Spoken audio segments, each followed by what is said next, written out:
राजस्थान राज्य महिला आयोग की अध्यक्षा रेहाना रियाज चिश्ती व अन्य सदस्यों ने अजमेर में आयोजित की संभाग स्तरीय जन सुनवाई। सर्किट हाउस में कई पीड़ित पहुंचे शिकायत लेकर। राजस्थान राज्य महिला आयोग की अध्यक्षा रेहाना रियाज चिश्ती सहित आयोग के अन्य सदस्यों ने मंगलवार को अजमेर के सर्किट हाउस में जन सुनवाई का आयोजन किया।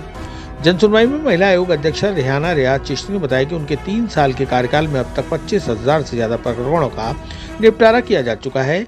2,564 प्रकरणों की प्रक्रिया चल रही है। राजस्थान राज्य महिला आयोग की अध्यक्षा रेहाना रियाज चिश्ती के मुताबिक हर संभाग मुख्यालय पर बैठक आयोजित कर जन सुनवाई की जा रही है। इसके तहत अजमेर संभाग मुख्यालय पर भी आज जन सुनवाई आयोजित की गई है। जन सुनवाई में पारिवारिक कलह, दहेज प्रताड़ना और प्रॉपर्टी से जुड़े मामले ज्यादा आए हैं। बलात्कार और अन्य मामलों से जुड़े केस ज्यादा सामने नहीं आए हैं। चिश्ती ने कहा कि आयोग के पास एक दिन में 4 से 5 केस सामने आते हैं। 3 साल के कार्यकाल में 11,609 केस सामने आए हैं। 14,000 पेंडिंग केस भी उनके सुपुर्द थे। टोटल 25,248 मुकदमों का निस्तारण किया गया है। 2,564 मुकदमों की प्रक्रिया चालू है। घरेलू हिंसा, दुष्कर्म और सोशल मीडिया से जुड़े मामलों सहित हत्या के मुकदमे भी उनके पास हैं। चिश्ती ने कहा कि हर कानून का वर्तमान में दुरुपयोग हो रहा है, इसमें चाहे पुरुष हो या महिला से जुड़े कानून ही क्यों न हो।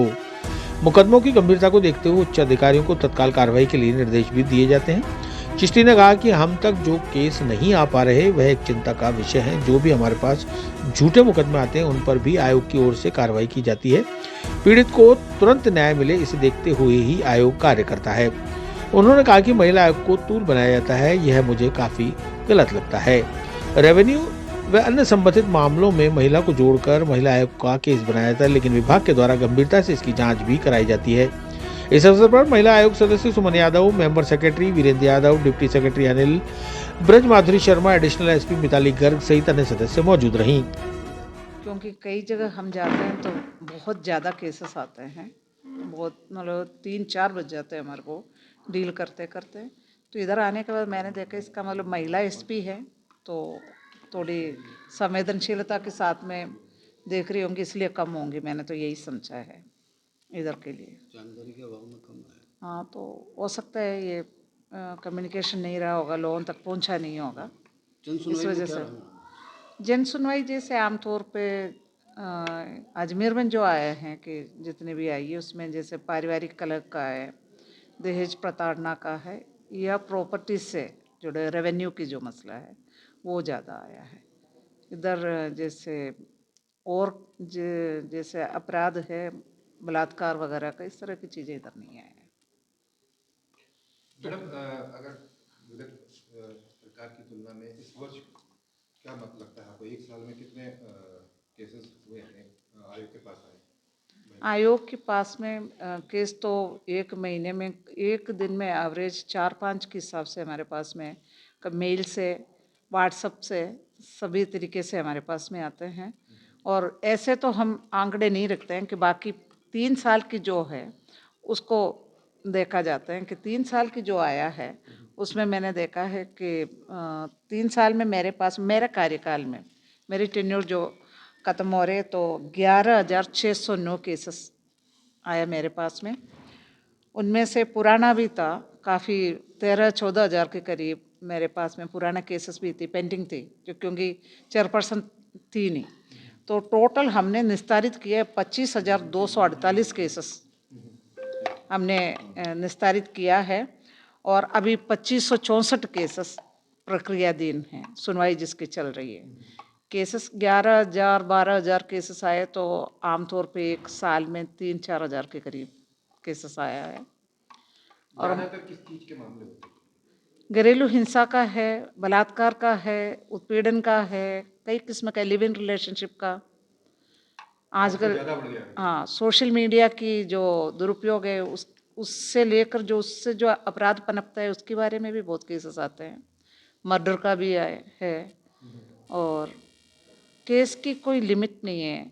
महिला आयोग में आने के बाद में एहसास हुआ जो एक मध्यम वर्गीय ज़िंदगी है जिससे आप और हम लोग जी के आए हैं, उससे बहुत अलग सी एक दुनिया है जहाँ जिस तरह के अपराधों के लिए हम सोचते हैं इस तरह की चीज़ें नहीं हैं, वो तमाम चीज़ें मौजूद है।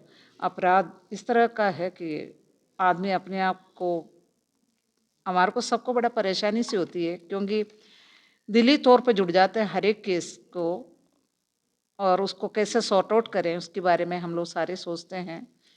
मेरे साथ में मेरे विद्वान जो मैं बहुत विदुषी कहती हूँ, मेरे साथ की जो महिलाएं हैं मेंबर्स तीनों, और मेरे अधिकारी और जज वगैरह जो है बहुत ही अच्छे मिले हैं। हम लोग बहुत ईमानदारी से करते हैं, पर एक ऐसी दुनिया है जिसके बारे में जब तक आप उधर बैठ कर के वो सुनवाई सुनेंगे तब तक आपको एहसास नहीं होएगा कि दुनिया ऐसे भी है। क्या आपको लगता है कि महिला जो कानून है या धाराएं हैं उनका दुरुपयोग भी होता है? हाँ, हो रहा है। दुरुपयोग हर एक कानून का होता है, केवल महिलाओं से जुड़े हुए कानून का नहीं, पुरुषों से जुड़े हुए कानूनों का भी दुरुपयोग होता है, महिलाओं का भी होता है। कई लोग मुझसे ये बोलते हैं कि पुरुष जो दुरुपयोग करते हैं तो कुछ कोई बोलते नहीं है, महिला अगर दुरुपयोग करते हैं तो क्यों बोलते। तो मैंने कहा कि अगर पुरुष दुरुपयोग कर रहे हैं तो वो महिला रिपीट करें ये जरूरी भी नहीं है। महिला से ज़्यादा संवेदनशीलता की उम्मीद रखते हैं, पर उसका मतलब ये नहीं है कि वो अपने ऊपर हो रहे अत्याचारों को सहन करे। सबसे बड़ी बात यह है, चिंता की भी बात है, महिला आयोग में या पुलिस के पास में जो केसेस आते हैं उसका निस्तारण होता है, उस पर कार्रवाई भी होता है। हमारे पास में केस आते हैं, हम तुरंत संबंधित जिले के एसपी से या आईजी से, संभागीय स्तर पे आईजी से, इवन हमें एएसआई से बात करना पड़े उस बात की, उस केस की इम्पोर्टेंस को देखते हुए हमारे को अगर आईजी से भी बात करना पड़े या अगर हमारे को एएसआई से भी बात करना पड़े, हम देखते तुरंत कार्रवाई, तो एएसआई से भी बात कर लेते हैं। हम लोग करते हैं, उधर से बात करते हैं, तुरंत उस पर कार्रवाई भी करवाते हैं। पुलिस भी कर रहे हैं, महिला आयोग भी कर रहे हैं, पर हम तक जो केस नहीं आ रहे हैं, हम तक पुलिस तक या महिला आयोग तक जो केस नहीं पहुंच रहे हैं, आने नहीं दिया जा रहा है, या कोई पारिवारिक दबाव के चलते, सामाजिक दबाव के चलते जो केसेस नहीं आ रहे हैं, वो चिंतनीय है, वो चिंता का विषय है। वो चीज़ों के ऊपर कार्रवाई होना चाहिए, उन अपराधों के ऊपर कार्रवाई होना चाहिए जो घर की चार दीवारी के अंदर भी घटित होते हैं और कहीं कह नहीं पाते हैं। चिरंजीवी भव भाग 1 7 चिरंजीवियों के रहस्य की वैज्ञानिक खोज करें। नरेश राघानी मधुकर की चिरंजीवी भव विज्ञान कथा और पौराणिक कथाओं का एक असाधारण मिश्रण है जो आपको प्राचीन हिंदू पुराणों के माध्यम से एक रोमांचकारी यात्रा पर ले चलेगी। हिंदी और अंग्रेजी में उपलब्ध है। अपनी कॉपी आज ही बुक करें।